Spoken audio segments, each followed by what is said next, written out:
د میدان وردګو ولایت په چاک سیدآباد او نرخ ولسوالۍ کې پاکو اوبو ته د لاسرسي په موخه د سیندیزې حوزې په همکارۍ ایوا موسسې د 3.4 میلیونه افغانیو په لګښت د 10 څاګانو د کیندنې چارې بشپړې او ګټې اخیستنې ته وسپارل.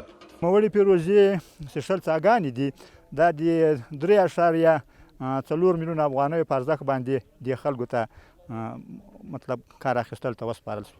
دا د میدان وردګو په 3 ولسوالۍ کې د هغو له جملې نه په سیدآباد کې 9 پروژې او په نرخ کې 6 پروژې او په چک کې 15 پروژې او اوس په وردګو کې 10 دانې څاګانې پروژه موږ پلې کړه، تطبیق هم کړه، الحمدلله تکمیله شوه.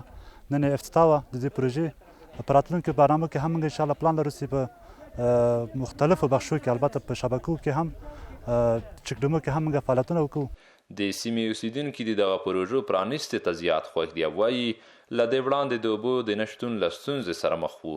بل لور دوی له اسلامي امارت او خیریه ټولنو غوښتنه کوي چې په دغه ولایت کې د اوبو کوچني بندونه ورغوي. له ډېرو ستونزو سره د اوبو موږ خو دا ټول کلی د موږ ته خو دا فضل خدای څه وویل موږ اوس ښه یو. لاندې کلي کې موږ ډېره هغه د خلک ډېر له اوبو سره په عذاب دي او له دې نه ډېر خوشحاله یو. نو آینده کې د موږ غوښتنه دا شی ده، پیشنهاد هم دا شی ده چارواکو ته مؤسساتو ته که موږ ته په دې غرو کې چکډیمونه جوړ کړي چې د موږ د اوبو هغه وسي صحیح او سالم مدیریت وسي نو د موږ غوښتنه دا شی ده. د ویلو ده چې د دغو څاګانو د کیندلو چارې شاوخوا 4 میاشتې وړاندې پیل شوې وې چې اوس بشپړې او ګټې اخیستنې ته وسپارل شول.